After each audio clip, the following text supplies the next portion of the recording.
네, 반갑습니다. 윌로우 인문 아카데미 네 번째 시간을 맞이했습니다. 우리 서강석 전 본부장님하고는 개인적으로 좋은 인연이 있습니다. 그림책 사업을 하면서 많이 만남을 갖고 우리가 함께 나눴던 이야기들과 아이디어들이 실제로 군포시에서 그림책 사업으로 채택되고 그림책 박물관이 만들어지기까지 많은 일들을 같이 했는데요. 오늘 이렇게 모시고 지금은 하남문화재단의 대표이사님이 되셔서 얼마 전에 책이 나왔습니다. 명량대첩에 대한 책이 나왔는데요. 오늘 이순신 장군의 명량대첩에 대한 이야기로 함께 하도록 하겠습니다. 오늘 전체 주제가 너희가 국뽕을 아느냐로 잡았습니다. 오늘 국뽕 한 사발 시원하게 들키고 가시기 바라겠습니다. 그러면 서강석 하남문화재단 대표이사님 소개하겠습니다.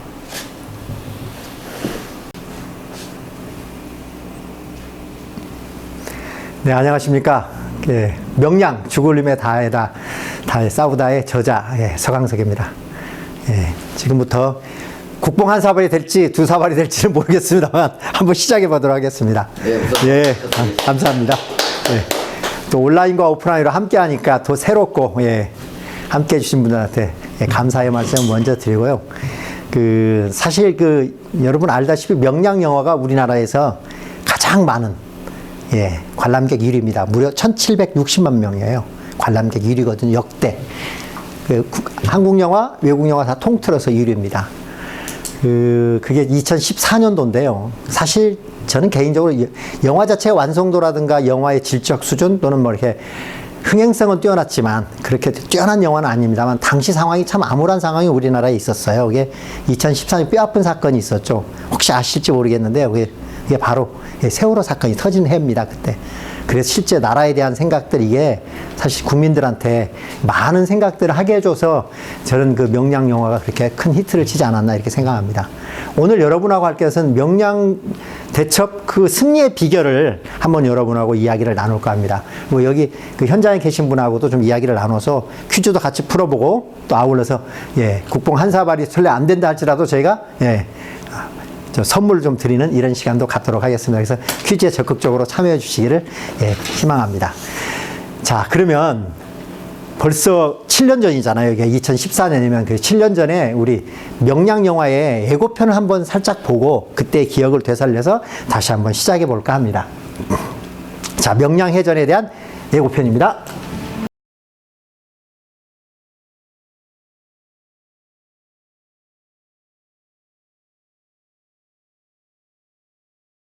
주세요.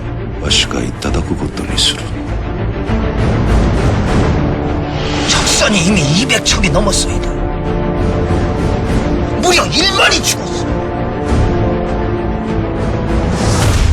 이 싸움은 불가합니다. 아직 신에게는 12척의 배가 남아있사옵니다.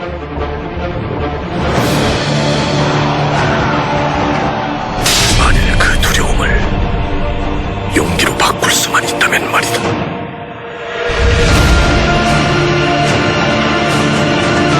내가 믿어서는 안 된단 말이다. 갑판의 화포들을 전원 쪽으로 옮겨 모조리 집중하려 하네. 그러다 놔주고 있어. 된다고 말하게.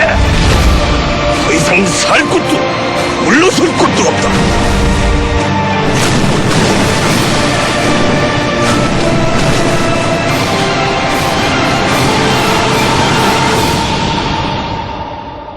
전군 출정하라.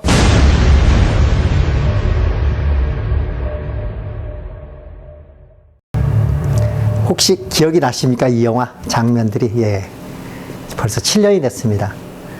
우리나라에서 아마 이 기록 깨기가 어려울 겁니다. 1760만이면요 저희 국민 세 사람당 한 분이 봤다는 거거든요. 이 기록은 깨지기 대단히 어려울 겁니다.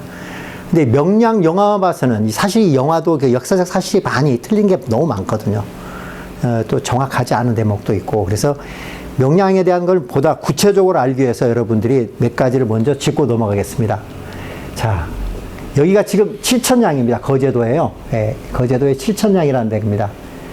여기에서 큰 사건이 벌어집니다. 1597년도에 명량해전이 있기 전이죠. 사건이 벌어집니다. 그게 바로 칠천량해전입니다. 7월 16일 날 칠천량해전에서 조선수군이 괴멸당합니다. 자그마치 160척이 괴멸당해요. 그리고 만여 명이 죽습니다. 당시에 삼도수군 통제사는 원균이었습니다. 그런데 그 내용들을 자세히 보면 정한위략으로 되어 있습니다. 이 정자가 정복할 정자잖아요. 자, 조선을 침략한 거에 대해서 썼던 일본 책입니다. 일본 책이 어떻게 나오냐면요.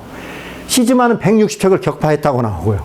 참수도 뭐 700여 명, 뭐 수천 명을 참수했고 죽었고, 이런 어떤 전과가 있는 일본 책입니다. 그 기록에 하면 또 물에 빠져 죽은 사람의 숫자가 셀 수 없을 정도로 많다는 게 일본 책에 나온 기록들입니다. 즉, 만여 명 가까이 우리 수군이 죽었습니다. 완전히 전멸한 겁니다. 원균 3도 수군 통제사 때요. 그래서 지금 여러분한테 오늘은 이걸 어떻게 진행을 할 거냐면, 이것들이 과연 이 칠천량해전의 어떤 패배를 딛고 일어선 명량해전인데 몇 가지 퀴즈로서 한번 진행하도록 하겠습니다. 잠깐 퀴즈를 내겠습니다. 칠천량해전은 조선수군은 괴멸됐습니다. 명량해전은 그러면 칠천량해전 후 얼마 만에 싸운 해전입니까? 다 괴멸되고 명량은 이긴 걸 아시잖아요. 얼마 만일까요? 여러분 수준에 맞게끔 오지선다행으로 준비했습니다.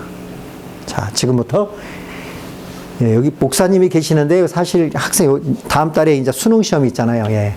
학생들은 사실 예수님이라든가 하나님보다 부처님보다 예, 가장 좋아하는 신이 있습니다. 학생들이 좋아하는 게 찍신입니다. 찍신. 이 오지선다행에서는 꼭 찍을 때는 보통 두 가지는 답이 아닌 경우가 많습니다. 일단 여러분 보십시오. 첫 번째 거고 마지막은 일단 빼고. 예. 일단 7년은 좀 어렵겠죠? 예. 왜냐하면 임진왜란이 7년 동안 벌어졌으니까요. 2년? 자, 이 소정의 상품이 가장 많이 맞힌 분한테는, 예, 제가 이렇게 특별하게 준비한, 예, 제 책을 사인해서 드리는 시간을 갖도록 하겠습니다. 저는 1년을 찍겠습니다. 1년을 찍겠습니까? 또 한 분은? 2년. 아, 2년 찍겠습니다. 예. 예, 고맙습니다. 예. 예, 여러분들께서는 좀 실력을 키우시는 게 좋을 거라고 생각합니다. 예, 찍어서는 안 맞춰주는 겁니다. 자, 1년, 2년. 여러분, 괴멸되고 이겼어요. 이게 불과요. 2달 만에 벌어진 일입니다. 보십시오.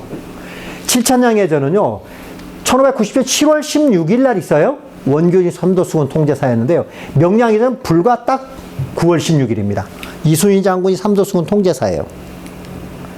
조선수군이 괴멸되고 거꾸로 일본수군이 괴멸됩니다. 자, 가장 극적인 승리입니다. 전 해전 사상에 이런 일이 없습니다. 2달 만에.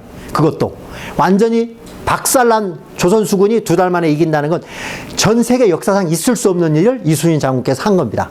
이 정도면 국뽕 한 사발 정도 되지 않을까요? 예. 자, 그 위치를 볼까요? 자, 이거 확대하기입니다. 이게 지금 진도고요. 이게 해남입니다. 좀 더 확대해 들어가 보겠습니다. 잠깐 보면요. 이 사이로 일본 배들이 쳐들어온 겁니다. 어느 정도 쳐들어왔냐면, 요렇게 쳐들어왔습니다. 아까 요 사이로 쳐들어온 거죠. 엄청난 일본 배들이 쳐들어왔습니다. 그런데 이제 두 번째는 아까 2달 만에 일어났다는 사건을 여러분 아셔야 합니다. 꼭 첫 번째로 2달 만에 일어난 사건. 두 번째 꼭 알아야 할 것이 있습니다. 그게 뭐냐면 조류를 이용해서 이겼다고 나와요. 다. 아, 이순신 장군께서 조류를 이용해서 이겼다? 이렇게 나오거든요. 그런데 참고로요, 일본도 알고 이용한 겁니다. 조류는 일본이 이용한 겁니다. 한번 볼까요? 여기가 지금 진도대교거든요. 이게 울돌목입니다. 이게 명량이라고 그러거든요. 이게 진도, 이쪽이 해남, 화엄반도입니다. 여기에 진도대교가 있는 이때요. 자, 요렇게 다리 아래에서 찍은 사진입니다. 이건 다리 위에서 찍었습니다. 다리 아래에서 이렇게 물살이 세게 흐릅니다. 다리 위에서 보십시오. 물이 이렇게 세게 흘러나갑니다. 물이 이렇게 세게 흘러나가는 물살을 이용해갖고 일본군들이 쫙 쳐들어온 겁니다. 일본이 이용한 겁니다. 더군다나 이걸 일본이 이용했다는 걸 결정적으로 알 수 있는 것은 이 물살의 세기거든요. 자, 아까 9월 16일이라고 그랬죠. 오늘이 음력 혹시 며칠인지 아십니까? 오늘이? 예, 9월 14일입니다. 그것도 오늘이 9월 14일입니다. 그러면 이틀 뒤에 어떻게 되겠습니까? 이틀 뒤엔 저희가 이틀 뒤니까 21일이죠? 10월 21일이 명량해전이 벌어진 실제 그 날입니다. 하루를 봐요. 예. 그러면 9월 16일이면 음력으로 따지면 어떻습니까? 소위 그때 뭐 조수 간만의 차가 세다고 하잖아요. 금음하고 보름달이. 여러분 9월 16일은요. 그 소동파의 적벽부에 뭐가 나오냐면 임술지 출월 기망에 이렇게 써져 있습니다. 뭐 청풍은 서리하고 수파는 불응이라 이렇게 써져 있거든요. 거기에 소동파 적벽부에 그 기망이 16일입니다. 달은 보름달 때가 제일 달이 큰 게 아니라 보름달을 살짝 넘어가서 15일과 16일 사이 음력, 이때 달이 제일 큽니다. 그렇다는 건 뭐냐면 조수간만 물살이 제일 세다는 거죠. 9월 16일 날 쳐들어왔어요, 일본군요. 일본 수군은 그러니까 9월 16일 조류간 이걸 이용해서 물살이 제일 센 걸 이용해 갖고 쳐들어오게 된 거죠. 자, 그럼 여기서 퀴즈를 하나 낼까요? 여기 보십시오. 지금 제일 빠른 때가 1.6 노트라고 합니다. 이게 바다에서의 어떤 속도는 바닷물에서 노트라고 하거든요. 11.6 노트가 있습니다. 제일 작은 건 여기 보시면 2.6 노트가 있죠. 이건 당시에 9월 16일 상황으로 나중에 조류를 연구했던 전문가들이 만드는 속도입니다. 이게. 자, 그러면 자, 이제 아까는 좀 못 맞히셨으니까 다시 한번 해보겠습니다. 또 1노트는 제일 빠른 게 16.6 노트인데요. 그럼 시속 몇 킬로일까요? 그러면 여기도 또 1, 2, 3, 4, 5번 있으니까 한번 찍어 보십시오. 참고로 아다시피 바닷물이 시속 100km가 될까요? 안 되죠. 안 됩니다. 이제 예, 50km가 될까요, 바닷물이? 예. 그러면 1, 2, 3번 중에 한번 지금은 어떻게 하면 제가 하나, 둘, 셋 하면 이 손가락을 갖다 들으십시오. 예. 자. 1, 2, 3번 중에 해당되겠죠. 모든 객관식 문제를 풀 때는 항상 그렇습니다. 대개 두 개가 틀립니다. 이럴 때 푸는 방법이 혹시 대개 뭐 자녀분이나 손주분한테 이야기할 때 꼭 어떻게 하게 되냐면 1, 2, 3번을 쳐다보세요. 약간 미소를 지으면서 그윽한 표정으로 쳐다보면 1, 2, 3번 중에 반짝 웃는 애가 하나 있어요. 그걸 찍으시면 됩니다. 자, 하나, 둘, 셋 하면 손가락으로 하는 겁니다. 자, 하나, 둘, 셋. 다 맞추셨습니다. 동률입니다, 그러면. 왠지 0.5가 있으니까 왠지 이건 같죠. 그것 때문에 그래요. 예. 자, 여기 너무 쉬운 문제니까. 자, 맞춘 분들이 너무 많으니까 이 대목에서는 이제 조류가 제일 빠른 때인 11.6 노트는 초속으로 따지면 몇 미터가 될까요? 합니다. 계산기 쓰면 안 됩니다. 네. 초속으로 따면 1, 2, 3, 4, 5 중에 초속 몇 미터일까요? 이거 찍으셔야 합니다. 이건 계산할 수, 머릿속으로 생각할 수 있으니까 바로 하겠습니다. 하나, 둘, 셋 하면 다시 한번 해주세요. 하나, 둘, 셋. 4번 난 이야, 오늘 완전히 찍시 강림했습니다. 4번입니다. 초속 6m입니다. 자, 됐습니다. 내리시고요. 자, 그러면 어떻게 되냐면요. 초속 6m면 지금부터 똑딱 해보겠습니다. 그러면 강의실 여기서 저 끝까지가 대략 초속 한 6m쯤 되지 않을까요? 예. 예. 그렇게 되겠죠? 예. 그러면 똑딱 할 때 여기서 여기까지 간 겁니다. 굉장히 빠른 거죠. 초속 6m면요. 만약에 16초면 대략 100m가 되잖아요. 저는 사실 지금 100m 달리기 하면 16초에 못 뜁니다. 예. 그럼 굉장히 제가 달리는 속도로 가장 빠를 때 바닷물이 그렇게 흐른다는 걸 의미하는 거거든요. 자, 이것을 이용한 사람이 구루시마 미치우사입니다. 일본 영화에 보면 유승용 나오는 애 있잖아요. 예, 이 미치우사거든요. 구루시마요. 이 사람이 선봉장이에요. 이 사람이 바닷물을 이용해서 공격에 들어온 건데요. 왜 이 사람이 선봉장이 됐냐? 이 사람의 형이 1592년 당항포해전에서 이순신 장군한테 죽임을 당해요. 그럼 자기 형이 죽었어요? 이순신 장군한테. 그럼 어떻게 했습니까? 이 사람들은. 철천지 원수가 되는 거죠. 그래서 자기가 선봉장이 쓰겠다. 이순신은 꼭 내가 죽이겠다. 이렇게 이야기하고 선봉장이 된 건데요. 이 사람이 일본 구루시마 해협이라고 나중에 이름이 져져 있거든요. 여기 출신이에요. 여기가 어느 정도냐면요. 구루시마 섬이 있습니다. 여기를 근거지로. 여기 한번 보십시오. 여기 똑같습니다. 예. 물살이 여기서 세요.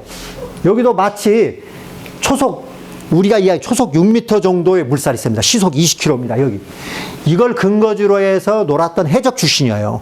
그러니까 물살도 이용하죠. 물살에서 잘 놀았던 해군 출신이니까 최고의 명장이 선봉장으로 해서 무수한 배를 이끌고 쳐들어온 겁니다. 자, 두 번째 이게 있습니다. 명량대첩에서 꼭 알아야 할 세 번째가 뭐냐면 수중철새를 설치해서 이겼다고 돼 있어요. 근데 여러분 참고로요. 당시에 어떤 기록에도 없습니다. 저도 선조 수종실록, 난중일기를 다 뒤졌습니다. 당시에는 이순신 장군이 만약에 철새를 설치했으면 기록을 안 했을까요? 예. 당시 어떤 기록에도 없습니다. 그런데 이게 왜 이렇게 설치했다는 거거든요. 배 밑으로요. 옛날에 불멸의 이순신 보면 그렇잖아요. 이걸 양쪽에서 당겨가지고 뭐 배가 와서 철 걸려가지고 넘어지고 막 이렇게 나오잖아요. 불멸의 드라마 보면. 제가 지난 7월 7일 진도 가서 강의를 했었어요. 근데 그때 진도에 저희 청년회의소 있잖아요. JC 회장님분이 질문을 하는 거예요. 저한테. 철새가 없다고 하는데 저는 자기가 어렸을 때 그분께서 어렸을 때는 그 울도목을 할아버지가 데리고 갔대요. 손주를 이렇게 데리고 가서 야, 여기가 이순신 장군께서 철새를 설치한 데란다. 그리고 저한테 그런 질문을 하는 거예요. 그래서 그게 왜 그렇게 되었냐면 전 두 가지를 이야기하거든요. 이길 수 없는 것을 이겼기 때문에 그냥 민중 설화로 내려오는 겁니다. 민중 설화로. 도저히 이길 수가 없는 걸 이겼으니까요. 두 번째는 후대의 기록이 있어요. 1751년에 이중안에 택리지가 있거든요. 택리지에는 그 기록이 있어요. 철새 설치했던 게요. 자, 그럼 네 번째로 볼까요? 12척이냐 13척이냐. 보면 이게 나오잖아요. 12척 때 330척의 왜군이 싸웠다. 역사를 바꾼 가장 위대한 전쟁 12척하고 싸웠다. 이렇게 다 12척을 아는 분들이 많아요. 근데 참고로요. 하나가 더 왔죠? 뺏어왔다. 맞습니다. 이겁니다. 끌고 왔다. 요것 때문에 그래요. 8월 15일 날 1597년 8월 15일 날 선조가 야, 수군 없애! 육군으로 합류해! 이런 명령을 내리거든요. 그랬더니 수군 폐지에 대해서 이순신 장군이 상소문을 올리는 상소문이 이게 있어요. 신에게는 유명한 글이잖아요. 신에게는 아직 12척의 배가 남아있나이다. 그래서 12척으로 알고 있는 거예요. 그런데요, 난중일기에 불과 11일 뒤입니다. 8월 26일 날 전라우수사가 왔다. 배의 격군과 장비를 갖추지 못했으니 놀랄 일이다. 이게 써져 있어요. 여러분 어떻게 될까요? 격군이라는 것은 노젓는 사람이잖아요. 장비를 갖추고 있었는데 그러면 배가 왔다는 거 아닙니까? 이 글은 그때 한 척이 더 온 겁니다. 그래서 총 13척이 된 겁니다. 자, 마지막입니다. 명량대첩에서 꼭 알아야 할 5가지 중에 마지막 5번째요. 이순신 장군은 장군들을 들고 싸웠을까? 용화의 장면입니다. 이렇게 이순신 장군님이 장군도에 써져 있어요. 예. 위리 소탕 혈염 산악. 이걸 건명이라고 그러거든요. 한번 휩쓰르니 예.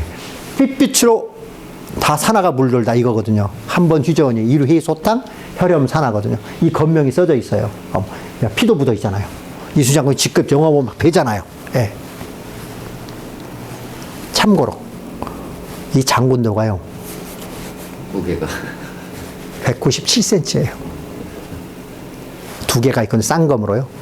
197cm를 들고 싸울 수가 있을까요? 여기 키보다 예, 자기 키보다 제 키보다 훨씬 큰데. 이건 불가능해요. 의장용입니다. 의장용. 예. 이렇기 때문에 이게 190cm, 이게 휘저을 수가 없는 겁니다. 장군도를 갖고 근접 전투를 한 사례가 없어요. 이순신 장군님은요.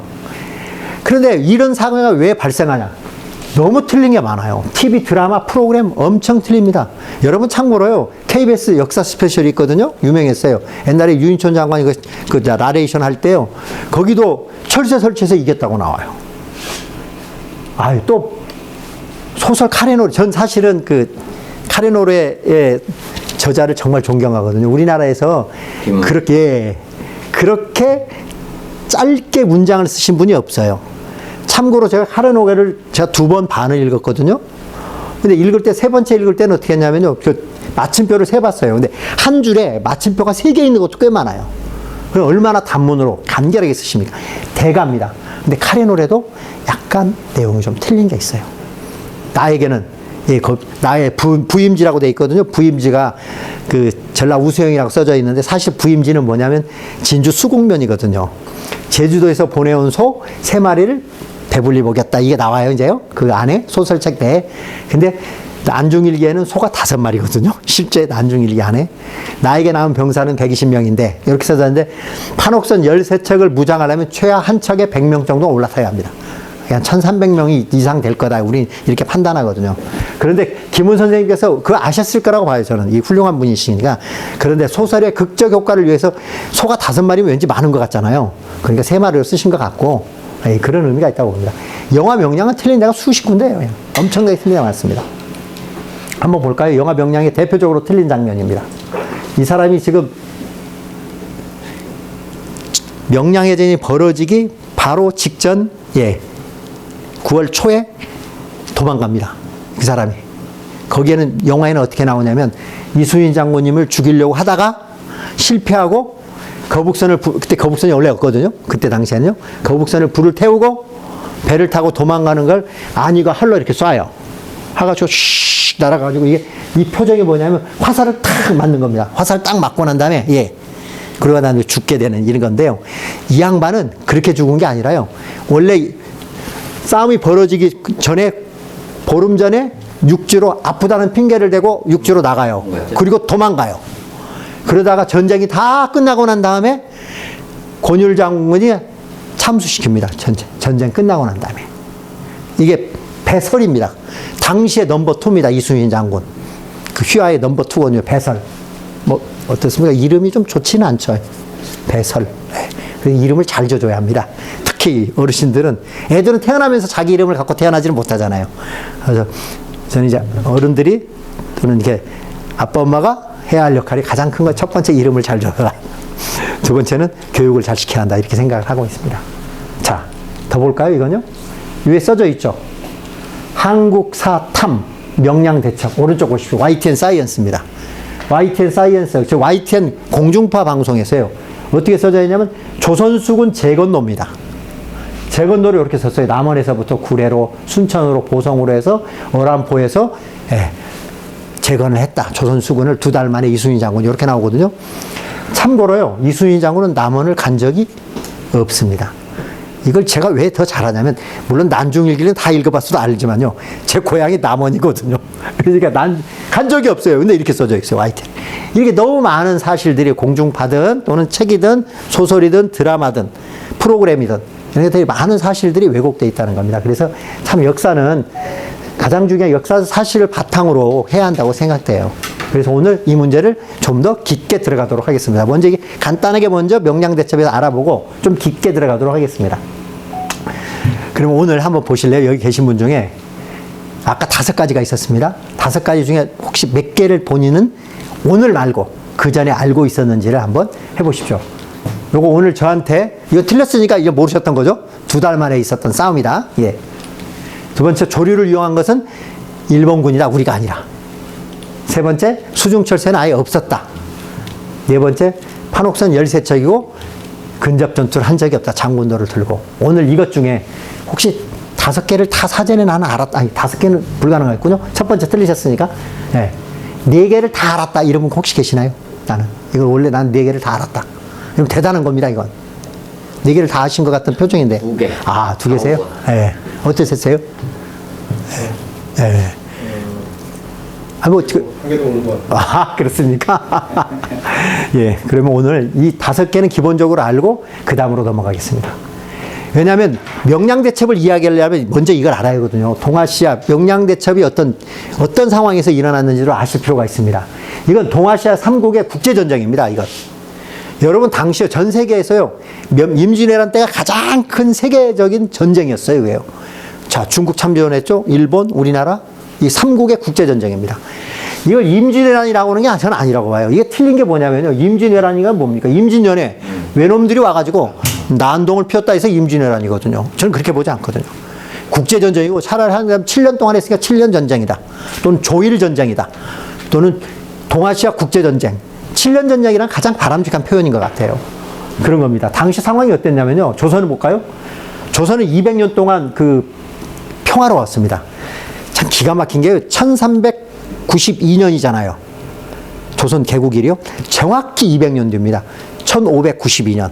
무학대사가 이건 원래 예언했던 거 아닙니까? 1592년을요. 어떻게 예언했냐면 원래 정도전은 지금 현재 경복궁 자리에 정도전은 왕궁이 있어야 한다고. 왜냐하면 군주 남면. 임금은 남쪽을 쳐다봐야 한다. 그래가지고 지금 현재 경복궁 자리는 정도전이 만든 겁니다. 그런데 무학대사는 어떻게 했냐면 일왕산 앞에 있어야 한다. 일왕산에서 동쪽을 쳐다봐야 한다. 왜냐하면 현재 경복궁 자리는 일왕산과 북한산 사이에 골짜기가 있잖아요. 여기가요. 골바람이 세기 때문에 만약에 그렇게 정도전 방식대로 하게 되면 200년 뒤에 큰 불이 날 것이라는 걸 무학대사가 예측을 했습니다. 근데 정확히 200년 뒤에 임진왜란이 터진 거예요. 그 200년 동안은 사실 평화로운 체계였어요. 그리고 동서분당으로 굉장히 우리나라 그때 사실 붕당이 있어서 정권 다툼이 심했잖아요. 선조 때 특히요. 그리고 당시에 이제 임금이 사실은 조선의 임금 중에 가장 무능한 임금은 1번은 사실 연산군입니다. 저는 2번이 광해군이라고 생각하지 않아요. 저는 사실 2번을 저는 선조로 칩니다. 무능한. 예. 선조가 또 애도 많이 났어요. 자녀 생산 25명. 예. 선조가 25명입니다. 예. 넘버 3입니다. 자녀 생산 기록으로. 조선 왕 중에. 제위기간도 41년을 제위해요. 예. 그건 넘버 4입니다. 이게 올해도 또. 그런데 우리나라가 지금도 각자가 한국인으로 이름을 쓴 건 밑에 유능한 신하가 있습니다. 선조 때 신하가 얼마나 유능했는지 여러분요. 기라산 같은. 예, 신하가 다 있습니다, 여러분. 재상도 보십시오. 재상 같은 경우도 이원육부터 해가지고 유송룡 뭐 최고의 재상들이잖아요. 오성과 한음의 예, 이덕형, 예, 이항복 이런 사람들이 있었잖아요. 얼마나 선조 때 신하가 유능했는지요. 선조 때 신하가 현재까지 그 영향력을 끼쳐서 한국의 금융계를 다 장악하고 있습니다. 선조 때 신하 보십시오. 100원짜리에 누가 계십니까? 이순신 장군이요. 선조 때 신하였잖아요. 자, 1000원짜리 누가 있습니까? 퇴계 이황 선생님도 선조 즉위 원년에 채용했습니다. 5000원짜리 10만 양병석에 예, 율곡 이희 선생. 여러분 아무래도 10,000원짜리는 그래도 예, 세종대왕님 계셔야겠죠? 왜요? 50,000원짜리 나오기 전이니까요. 우리나라 역대 최고의 성군이시니까. 자, 이분도 선조하고 연관이 있죠. 예. 선조가 연관이 있죠. 전 신사임당이 가장 뛰어난 게 3가지가 있다고 봅니다, 여러분. 얼마나 뛰어난지 신사임당은 일단 그전에는요, 한국의 모든 화폐는 다 남성만 있었습니다. 그렇죠. 다 남성이에요. 이순신, 율곡, 뭐 이렇게 이태계 다 남성이잖아요. 세종대왕도 남성이고요. 여성이 유일하게 딱 등장했는데 한 방에 제압을 다 해버린 거잖아요. 야, 남자들 다 모여 합쳐서 와. 5만 원을 못 넘잖아요. 다 합쳐서. 자, 이게 뛰어납니다. 두 번째, 그 전에 우리나라 화폐들은 전부 다 누가 잡고 있었냐면요. 이씨들이 다 잡았습니다. 아시죠? 예. 이순신, 퇴계 이황, 율곡 이이, 세종대왕도 이씨입니다. 예. 이도. 아니잖아요. 예. 그래서, 예. 자, 여성이 등장하게 만들고 이씨 천하를 소위 말해서 금융 독점 시대를 무너뜨렸습니다. 저는 3번째가 더 기가 막힙니다. 아까 3번째. 돌아가신 해를 보실래요? 1551년. 예, 이분은 예지력이 뛰어나요. 1552년에 무능한 선조가 태어난 걸 미리 알고 그 전에 돌아가세요. 선조 꼴을 보고 싶지 않은 거죠. 그래서 바로 1551년에 내년에 선조가 태어날 걸 예측을 미리 하고 돌아가시게 된 겁니다. 그래서 지금 이런 선조 때 조선의 상황이 이랬습니다.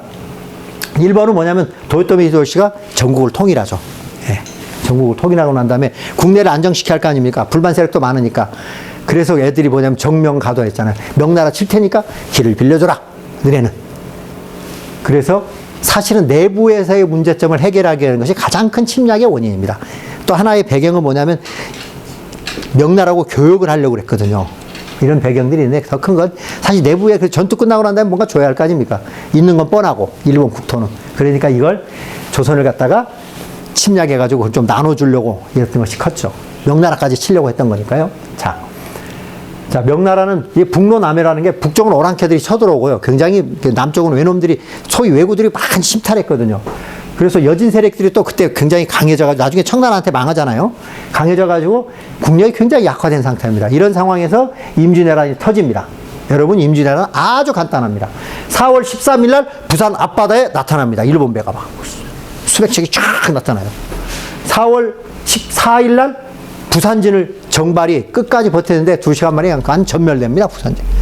그때는 동네가 더 큰 데입니다. 부산진, 그 다음에 동네 부사까지 갑니다. 그때 유명한 게 있잖아요. 길을 비켜라 그랬어요. 송상현한테. 그때 송상현 부사한테 길을 비켜라 그랬더니 유명한 6글자 썼잖아요. 가도난 전사이. 길을 비켜주는 건 어려운데 죽는 건 쉽다. 송상현 끝까지 싸워요. 지금 송상현 공원이 있습니다. 부산에. 끝까지 싸워가지고 죽습니다. 그때 처음에 이렇게 그 공격했던 장수가 고니시 유키나카거든요. 소서행장이라고 했던 이 양반이 그래도 이 송상현 멋있잖아요. 적의 장수기나 멋있다 해서 거기다 묻어주고 팻말까지 써줍니다. 조선의 충신 여기서 잠들다. 이게 다 사실 심리전이거든요. 이렇게 하고 다시 공격을 하죠. 네, 상주의 조선에서의 장수 중에 넘버 2 이일이 내려옵니다. 그냥 박살나버립니다. 그 다음에 4월 13일입니다. 4월 28일 날. 예, 보름 뒤에 충주에서 조선 최고의 명장 신립이 싸웁니다. 8,000명 정규군하고 일본군하고 싸워요. 이 정규군도 그냥 갑자기 모인 애들이라서 언제 도망갈지 모르니까 신립장군은 어떻게 하냐면 원래 조령에서 싸우려고 했는데 천엄의 요새지거든요. 조령에서 싸우려고 했는데 조령에서 산속에 싸우면 군사들이 도망갈 것 같으니까 안 된다. 배수진을 치자. 그래서 탕금대에다 배수진을 치거든요. 배수진을 쳐가지고 그냥 8,000명이 그대로 죽었습니다. 근데 신립이 원래 어떻게 신립장군은요 이랬어요. 조총은 불을 붙이고 그게 심지가 타야 들어가야 총이 나가기 때문에 그 사이에 붙이는 동안에 나는 칼로 가서 기마병으로 쓸어버리겠다. 왜? 본인은 다 여진족하고 싸울 때 기마전투에 기병전에 굉장히 뛰어난 장수거든요. 그렇게 하겠다고 생각하고 전투를 시작했거든요. 그런데 웬걸? 얘들은요 3단위가 딱 있는 거예요. 조총부대가요 3단위가 있어서 앞열이 탕 쏘잖아요. 그럼 얘가 제일 뒤로 가요. 그 다음에는 그 사이에 또 탕 쏘고 제일 뒤로 가고 심지 붙이고 불 붙이고 이렇게 해서 소위 따발총 치는 거하고 똑같습니다. 탕 쏘고 뒤로 가고 탕 쏘고 뒤로 가고 이런 겁니다. 그래서 신립이 여기 딱 터지자마자 4월 28일이거든요 4월 30일 새벽에 선조가 도망갑니다. 잠깐 보실까요?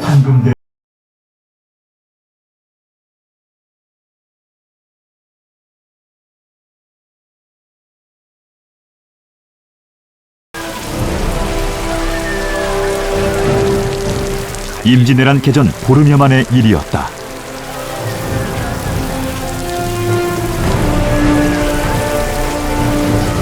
도망치듯 경복궁을 나서는 선조. 고작 100여 명의 신하들이 따르는 초라한 행렬이었다. 요시오들! 나라님이 나라를 버리고 도망을 칩니다! 임금이 도성을 비우는 모습을 본 백성들은 분노했고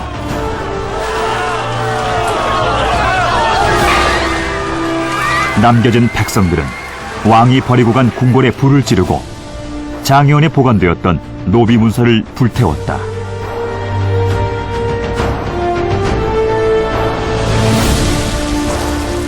(200년) 동안 지켜온 조선의 수도는 민심과 함께 버려졌다. 네, 도망갔습니다. 점령을요 불과 부산에서 딱 내려서 4월 13일 무열로 들어갑니다. 일본군이요. 그게 5월 3일이에요. 20일 만에 한 방에 끝나버립니다. 한양까지. 이건 거의 어떤 속도냐면요.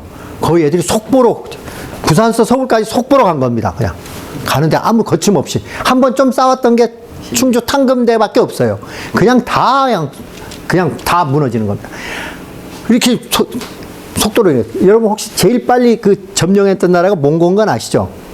몽고는 말 달리는 속도로 점령을 해요. 얘들은 다른 게 필요 없잖아요. 우리 같은 경우는 포로를 잡아가지고 어떻게 합니까? 또는 그 개간을 해가지고 또 뭐 또 논밭에다가 포로들이 이렇게 경작을 하게 하잖아요. 걔들은 그게 필요 없거든요. 걔들은 뭐에 다 기마병이잖아요. 그러니까 목초가 필요한 겁니다. 그래서 군포가 딱 있으면 옆에 이제 안양에다 딱 전화를 합니다. 안양에 연락을 하면 파발바로 뜁니다. 너네 항복할래? 죽을래? 그런데 안양에서 버텨요. 그럼 안양을 박살내잖아요. 박살내는데 어떻게 박살내냐면 다 폐허를 만들어 버립니다. 목초지로 만들면 되니까 다 죽여버립니다. 심지어 동물들까지 다 죽여요. 그래서 안양을 하다 시흥으로 넘어갔어요. 위로 올라갔는데 뒤에서 보고합니다. 남아있는 사람이 안양에 쥐새끼가 한 마리 살아 있었습니다. 그러면 안양을 공격했던 장수 앞으로 나와. 그 자리에서 목을 쳐버립니다. 그러니까 완벽하게 죽이잖아요. 러시아나 유럽 사람들이 완전히 힘들었던 건 뭐냐면요. 걔들은 강가에다 포로들을 세워놓고요. 포로들이 필요 없어요. 왜냐면 목초지는 뭐 말만 키우면 되냐, 말만 풀어오면 되니까요. 포로들 같은 경우 원래 논농사나 할 때는 얘를 노동력으로 쓰잖아요. 포로를 다 잡아. 그럴 필요가 없거든요. 그러니까 러시아 같은 경우는 유럽 애들이 벌벌 떨어버리는 게요. 우리는 호랑이가 잡아간다고 이런 이야기 하잖아요. 걔들은 징기스칸이 온다고 그러면 막 그래요. 징기스칸 때 어떻게 되냐면, 한 예를 들면 포로들 잡아놓고 강가에 세워놓고 있잖아요. 예. 걔들 뭐 이렇게 우유 같은 거, 술 같은 거 있잖아요. 그거 먹으면서 3일 내 목쳤어요. 3일 내. 전부 다 죽여버린 겁니다. 이렇게. 그러니까 학을 떼버린 겁니다. 유럽 사람들이. 그런 식으로 말 달리는 속도로 점령했는데, 여기는 그냥 속보로 올라간 겁니다. 얼만큼 빨리 올라갔겠습니까? 그리고 난 다음에 어떻게 되냐면요. 불과 2달 만에 평양까지 가는데, 여러분 이해가 되지 않잖아요? 20일 만에 한양이 점령됐는데 2달 만에 평양을 가요. 20일이면 40일 뒤에 평양을 가요. 이해가 안 가죠? 그냥 밀어붙이면 될 텐데. 이게 이유가 뭐냐면요. 서울을 딱 점령했는데 일본 애들이 멘붕에 빠지는 거예요. 일본 장수들이. 야, 여기는 진짜 골 때리는 나라네. 일본에서는 도망가는 게 없어요. 성주들이. 예. 일본은 전국시대 때 포위를 하잖아요. 도망가는 게 아니라 전쟁이 벌어지게 되면 딱 2가지밖에 안 해요. 성주가요. 항복하거나 할복하거나. 항복하거나 그냥 죽거나 이런 거거든. 제국. 이거밖에 없는데, 그러니까 애들이 멘붕에 빠진 겁니다. 세상에 이런 나라가 어디 있어? 도망가? 임금이? 예. 네.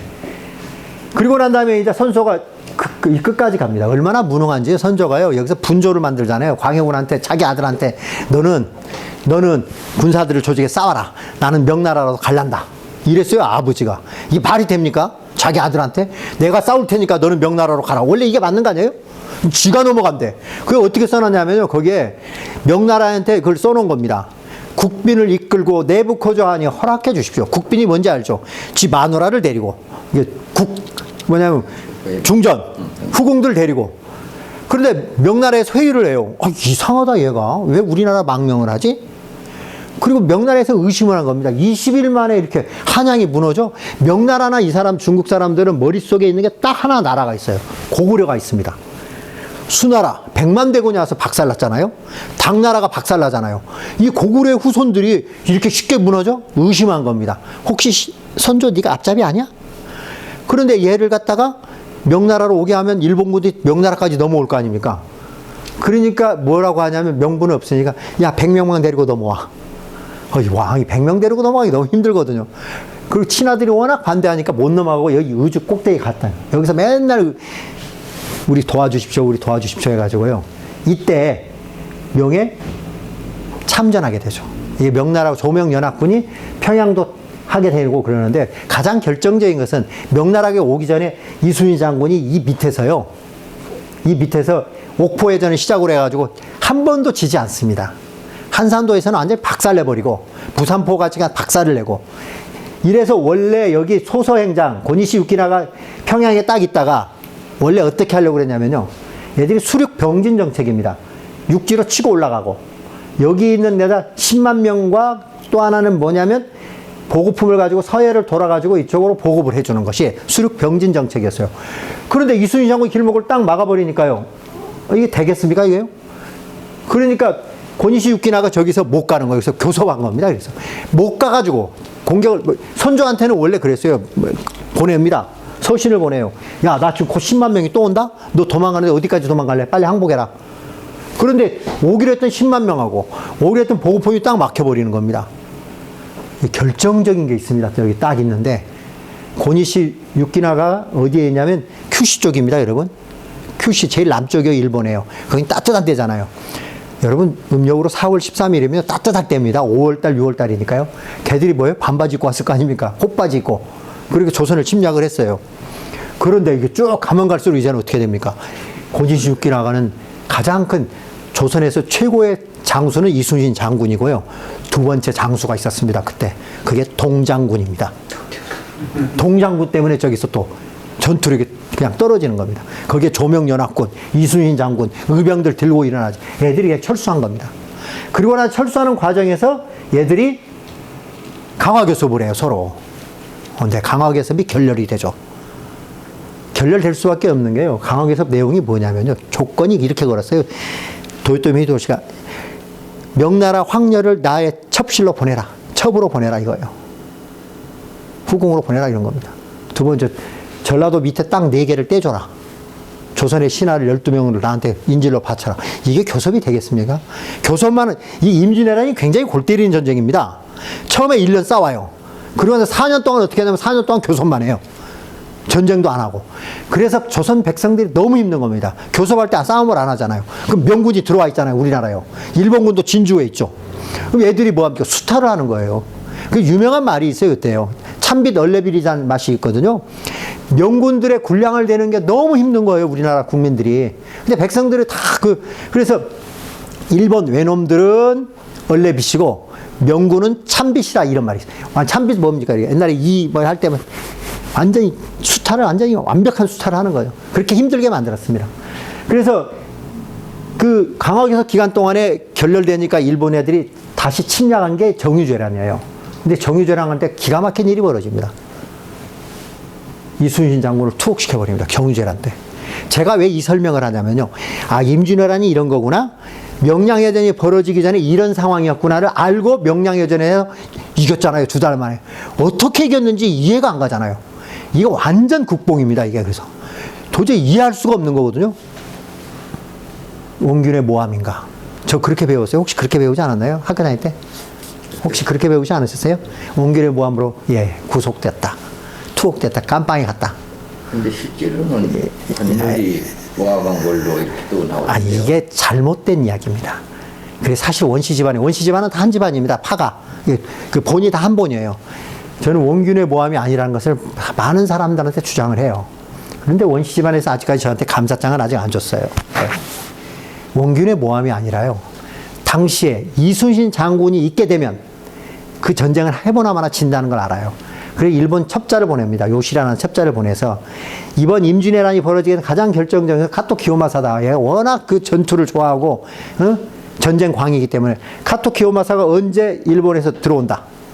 그러면 그때 이순신 장군을 출격시켜가지고 카토 기요마사만 잡으면 된다. 이걸 고니시 유키나가가 요시라는 첩자를 보내요. 그래가지고 한국에다 그 정보를 넘겨요. 그 정보를 권율한테 갑니다. 권율이 그걸 조정에 보고를 해요. 그러면 조정에서 어떻게 합니까? 카토 기요마사는 학을 띠거든요. 왕자 2명도 잡았죠. 막 아니 조선 백성들이 굉장히 괴롭힌 사람이니까요. 그러니까 선조가 임금을 명령을 때립니다. 이순신 너 나가. 카토 잡아. 근데 이순신 장군이 이 말을 들을 수 있을까요? 적의 정보를 어떻게 믿습니까? 더군다나 어떤 문제냐면요. 여러분 당시 배는 지금하고 달라요. 먼 바다 마음대로 못 돌아다녀요. 그때는요. 근해만 다닙니다. 근해만. 이러다 바람 타고 딱 그때 일본 넘어가고 바람 없으면 못 넘어가고 이런 거거든요. 저선 못 가요. 그걸요. 바람 타고 이런 걸 다 있는데 부산은 어떻게 되냐면 부산 앞에 섬이 없잖아요. 부산 앞바다는. 그러니까 이 풍랑이 되게 셉니다. 거기는. 그러면 잘못해서 거기 갔다가 부산포로 그때 공격할 때는 바람이 딱 맞은 거니까 가는 건데 수시로 들락날락 하는 게 아니에요. 이게 풍랑도 세지 파도도 세지. 그런데 만약에 부산포로 공격을 했다가 뒤에서 넘어온 것 배후에서 포위 공격 당하면 큰일 나잖아요. 그래서 이순신 장군은 출격 잠깐 하다가 포기하고 안 한 겁니다. 그리고 이제 다른 2가지 사건이 있어요. 뭐 허위보고 사건도 있다고 하는데 가장 큰 건 너 왜 안 가? 명령을 내렸는데 이놈이 임금 말을 안 듣다니. 그리고 난 다음에 선조가 투옥 명령을 내리는 거예요. 그게 선조 실력이 이렇게 나와 있어요. 이렇게요. 신하로서 임금을 속이는 자는 반드시 이거 용서하지 말아야 한다. 이제 끝까지 고문하여 그 내막을 밝혀내는. 이게 선조가 아까 말씀드린 대로 원균의 모함이 아니라는 겁니다. 이게. 원균하고 물론 사이는 안 좋아요. 오직 사이가 안 좋았으면 원균을 충청 병사로 보내거든요. 나중에요. 경상 우수사했다가요. 나중에 충청 병사로 보내요. 사이는 안 좋아요. 원균. 왜냐면 원균하고 나이 차이가 5살 나는데 이순신이 삼도수군 통제사고 자기 밑에잖아요. 원래 군대에는 그런 게 있어요, 좀. 그러니까 뭐 아시죠? 뭐 갑자기 누가 계급이 높아갖고 오면 좀 불편한 게 그게 아닙니다. 그래서 이순신 장군이 투옥되면서 원균한테 이걸 인수인계를 합니다. 한번 보실래요? 군량을 9,914석. 이게 다 기록에 나와 있습니다. 화약은 4,000근. 이 총통이라는 건 대포입니다. 대포와 800병을 갖다 800개의 대포를 갖다 인수인계를 해줘요. 어느 정도인지 하면요. 군량이 9,914석. 이게 한 석이 몇 가마일까요? 이것도 오지선다형으로. 또 찍어보십시오. 아니면 아시는 분이 있을 것 같아요, 이거는. 한 석, 9,914석이었어요? 그러면 한 석이 몇 가마일까요? 하나, 둘, 셋, 몇 번? 3번? 몇 가마? 5가마? 예. 실력을 키우시기 바랍니다. 예. 두 가마입니다. 두 가마. 네. 그거 네. 그럼 몇 가마입니까? 대략 2만 가마쯤 되잖아요. 저희 집이 네 식구거든요. 1년에 한 가마를 못 먹어요, 이제는요. 요즘 그렇더라고요. 그런데 2만 가마면 어마어마한 거 아니에요? 그걸로? 군량 및 축적해 놓은 게요. 왜 이게 더 어마어마하냐면요. 당시에요. 한 해는 전염병이 돌아요. 한 해는 가뭄이 아주 심해요.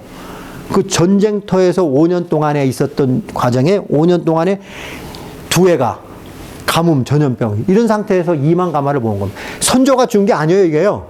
장군이 직접 한 거예요. 선조가 준 게 아닙니다. 자, 한번 보실래요? 당시 선조의 그 불멸의 이순신에 이렇게 선조가 했을 거 이게 나오거든요. 선조의 그 연기 장면이. 근데 너무 적나라하게 잘한 거예요. 이순신을 잡아들이라.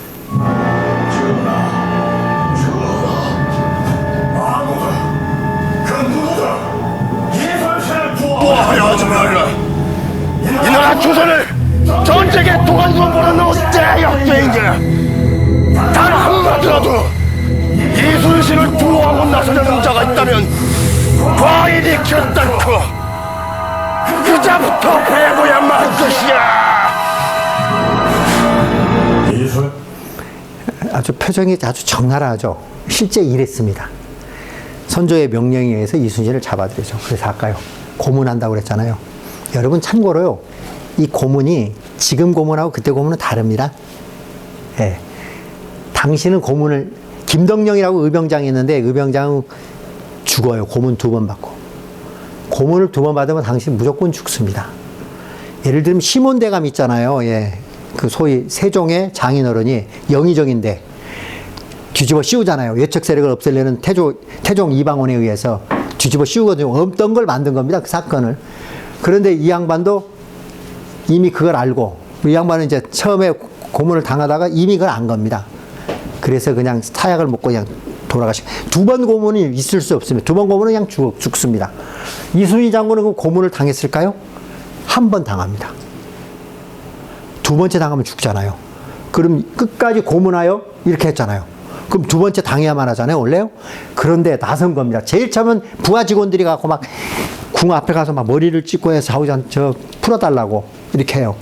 2번째 이원익이란 재상이 또 이야기를 합니다. 선조한테 가서. 이게 마지막에 이 정탁이 또 이 글을 써 올립니다. 그 정말 명문입니다.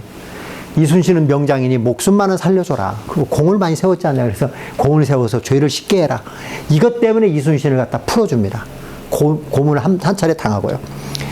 여러분 참고로 그 이순신 장군이 그 동상 있잖아요. 세종로. 그렇게 안 생기셨어요. 말수가 적고 단아하다. 이렇게 징비록에는 그렇게 나와 있거든요. 동네 형이잖아요. 유성룡이. 동네 이렇게 형이거든요. 동네에서 같이 놀았던 동네 형인데 이 몸도리가 막 그 무장같이 이렇게 안 생겼고 막 그 등치가 있고 이런 사람이 아니기 때문에 고문당하면 몸이 망가지게 될 수밖에 없지 않겠습니까? 그래서 고문을 당하고 백의종군을 시키죠. 이게 백의종군 노입니다. 자, 한양에서 4월 1일 날 옥문을 나서요. 여러분 이제 익숙한 지명들이 나오죠. 과천, 인도군, 수원, 오산, 평택, 아산까지 내려갑니다. 근데 희한한 사건이 벌어집니다. 그래서 여러분 아산이 본인데 외갓집이거든요. 충무로 건천동에서 서울에서 태어났는데 집안 살림이 어려워서 외갓집에 가서 살게 됩니다. 여기 아산에 머문 날 보십시오. 4월 5일부터 동네니까 4월 5일 있다가요. 뒤에 보면 12일도 있다가 떨어졌다 4월 16일, 18일도 있다. 희한하잖아요. 처음에 4일, 5일 있다가 12일까지 있다가 16, 18 도중에 어디를 가요? 해암. 여기 해암이라는 가요. 여기 인주입니다. 지금 현재 인주면 있잖아요. 거기요. 아산에 4월 13, 15일에 여기를 가요. 희한하지 않나요? 이게 어떤 일이 있었냐면요. 이순신 장군은 아시죠? 그 형제간이 다 죽고요. 본인만 남았어요. 그런데 팔순 노모가 계십니다. 팔순 노모가 어디 계시냐면 여기 여수에 계세요. 여수에 계셨거든요. 잘로 자수형이 있는데요. 여기 계시는데 자식이 깜빵 갔다니까 자식을 구원운동도 하고 면회도 가려고 그때는 육지로 잘 못 다니잖아요. 왜냐면 일본 놈들이 있으니까요. 배를 타고 여기서 이렇게 해서 아산으로 오시는 거예요. 이순신 아들을 면회 가고 아들을 갖다 구원하려고요. 배를 타고 오신 겁니다. 근데 어떤 일이 계신다? 오다가 돌아가셔요, 어머니가. 그럼 어머니가 돌아가시면 어떻게 합니까? 여기 계시다가 어머니를 모시고 다시 와서 16, 17, 18, 3일을 갔다가 어머니를 모시죠. 옛날에 장례 3일만 했나요? 5일장. 5일장, 11장 이렇게 하고 3년상 해서 영우 해놓고 그러잖아요. 탈상할 때까지 3년 거리고 심효살이 하잖아요, 옛날에요. 백의종군한 죄인의 몸이니까 3일만 모시고 독촉합니다. 금부터서 빨리 가야 한다고. 그래서 다시 내려갑니다. 이때 말 타고 안 다닙니다. 다 걸어갑니다. 쭉 내려와가지고 순천까지 왜 왔냐. 순천에 그때 권율이 있었거든요. 그리고 갔더니 권율이 여기 있는 게 아니래요. 그래서 구례로 갔다가 다시 하동으로 갔다가 합천으로 갑니다. 6월 4일날 권율이 있는 합천에 가서 거기서 백의종군을 합니다. 여러분 7월 17일까지요. 왜 7월 17일까지인지 아십니까? 7월 16일 날이 아까 그거였죠. 칠천량에서 원균이 박살나버리죠. 합천에 계신 겁니다. 그 사이에 고문을 당하고 몸이 망가진 상태에서 백의종군을 하게 된 겁니다. 이런 상황입니다. 그러니까 명량 전에 이런 상황이라는 거예요. 그런데 원균이 박살났으니까 어떻게 합니까? 선조가 이젠 아쉬운 게 이순신이잖아요. 원균도 죽어버리고 그때 다 죽어요. 조선의 명장들이 다 죽습니다. 그 칠천량에서요. 원균만 죽은 게 아니에요. 그러니까 선조가 교서를 보냅니다. 자, 보십시오. 그대의 이름은 일찍이 수사에 책임을 맡겼던 그날 진작 드러났다. 너 옛날에 잘했다 이런 말이잖아요. 임진년 대첩이 있는 뒤에 크게 떨쳐서 만리장성처럼 백성과 군인들이 너를 믿었다. 옛날에 자기 믿지도 않았으면서 믿었다. 그런데 직함을 갈고 그대로 하여금 백의종군을 했던 것은 내가 지모가 밟지 못한 데서 생긴 일이다. 그래서 오늘 이같이 왕창 깨졌다. 무슨 할 말이 있으려? 무슨 할 말이 있어요? 선조가 쓴 선조의 교서의 일부분입니다. 교서. 이걸 교서라고 하는 게 아니라 저는 세 글자라고 얘기합니다. 선조의 정답이시네요. 선조의 반성문. 이건 퀴즈를 맞힌 걸로 하지는 않겠습니다. 왜냐하면 제가 지금까지 많은 사람한테 물어봤는데요. 바로 저렇게 반성문이라고 나온 분들이 의외로 많더라고요. 학교 때 평소의 경험이 오늘까지 이어지지 않았나 이런 추측을 좀 해봅니다. 예.